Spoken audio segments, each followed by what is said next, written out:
ಕೊಡಗಿನಲ್ಲಿ ಜಾನುವಾರುಗಳ ಮೇಲೆ ಹುಲಿ ದಾಳಿ ಮಾಡಿದ ಪ್ರಕರಣ. ಕೊಡಗಿನಲ್ಲಿ ಜಾನುವಾರುಗಳ ಮೇಲೆ ಹುಲಿ ದಾಳಿ ಮಾಡಿತ್ತು. ಇನ್ನು ಹುಲಿ ಸೆರೆಗಾಗಿ ಅರಣ್ಯ ಸಿಬ್ಬಂದಿಯಿಂದ ಕಾರ್ಯಾಚರಣೆ ನಡೆಯುತ್ತಿದೆ. ಸುಮಾರು 40ಕ್ಕೂ ಹೆಚ್ಚು ಅರಣ್ಯ ಸಿಬ್ಬಂದಿ ಕಾರ್ಯಾಚರಣೆಯಲ್ಲಿ ತೊಡಗಿದ್ದಾರೆ. ದುಬಾರೆ ಸಾಕಾಣೆ ಶಿಬಿರದ ಆನೆಗಳನ್ನು ಬಳಸಿ ಕಾರ್ಯಾಚರಣೆಯನ್ನ ಮಾಡಲಾಗ್ತಿದೆ. ಬಿರುನಾಣಿ ಗ್ರಾಮ ಪಂಚಾಯಿತಿ ವ್ಯಾಪ್ತಿಯಲ್ಲಿ ಆಪರೇಷನ್ ಹುಲಿ.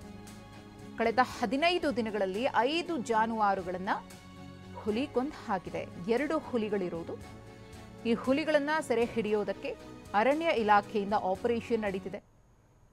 ಶ್ರೀಮಂಗಲ ಮತ್ತು ಬಿರುನಾಣಿ ವ್ಯಾಪ್ತಿಯ ಜನ ಇನ್ನೂ ಕೂಡ ಆತಂಕದಲ್ಲೇ ದಿನದೂಡುತ್ತಿದ್ದಾರೆ. ಹುಲಿಯನ್ನು ಸೆರೆ ಹಿಡಿಬೇಕು ಅನ್ನೋ ಆಗ್ರಹ ಜೋರಾಗಿದೆ.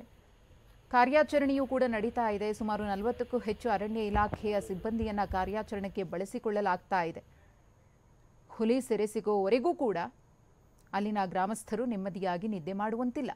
ಯಾಕಂದರೆ ಈಗಾಗಲೇ ಅನೇಕ ಜಾನುವಾರುಗಳನ್ನು ಹುಲಿಗಳು ಕೊಂದು ಹಾಕಿವೆ.